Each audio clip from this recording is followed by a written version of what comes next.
So if you want to import some financials from Excel, the first thing you want to do is download the template. And essentially the template looks like this. You'll have to enable it, but essentially you're going to add your rows where it says add rows. If you need another row there, you just add in another row, right? So just add in your rows and give those rows names and values. You don't have to have comparative values, and you don't have to have a line item in every section. Just make sure that you've got enough line items to represent your balance sheet and profit and loss, something like this. So this is something that I've completed. And something you want to note here is that you want to note your exceptions. So you want to note your exceptions with a minus sign. Otherwise, everything is a positive value. So where are those minus signs going to be? This is a debit section. Closing stock, so it's opening stock plus closing stock minus the closing stock, that's a credit. If you had a bank account here and you wanted to represent it as an overdraft, you'd have to have a minus sign. At cost, less the accumulated depreciation, which is a credit in a debit section, minus sign.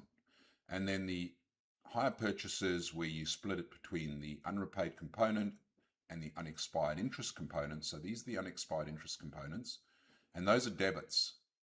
And they're sitting in what's otherwise a credit section. So the unrepaid components are liability, but these are debits, and they sit here with a minus sign. And the same with your dividends.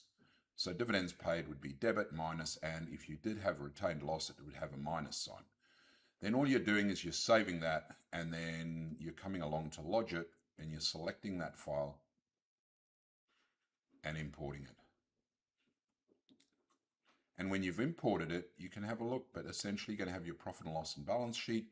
Of course, the key here is to make sure that you take the care to check that your net profit matches the current earnings, that your retained earnings is the carry forward of the previous year's dividends, retained earnings and current earnings. So that's your retained earnings this year's brought forward from there. And of course, you want to make sure your balance sheet balances, right?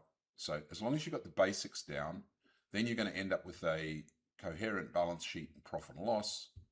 Our balance sheet here, balancing. And then the next thing is you can go and handle the classifications.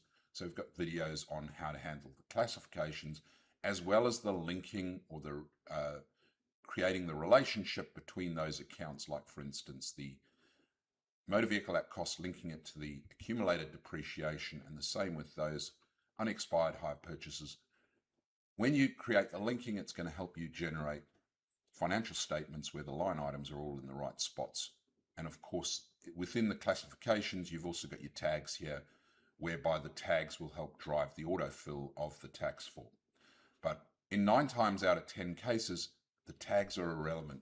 The tags are here because once in a while you've got something like, for instance, personal service income, primary production, or maybe you've got something in the case of this, which is a company, you've got other leasing and hiring income. Okay, and then you might have something here that's non-deductible, so you could use the tag, and you're going to see how this, if you go and have a look in the tax return, you'll see how this impacts in the recon section.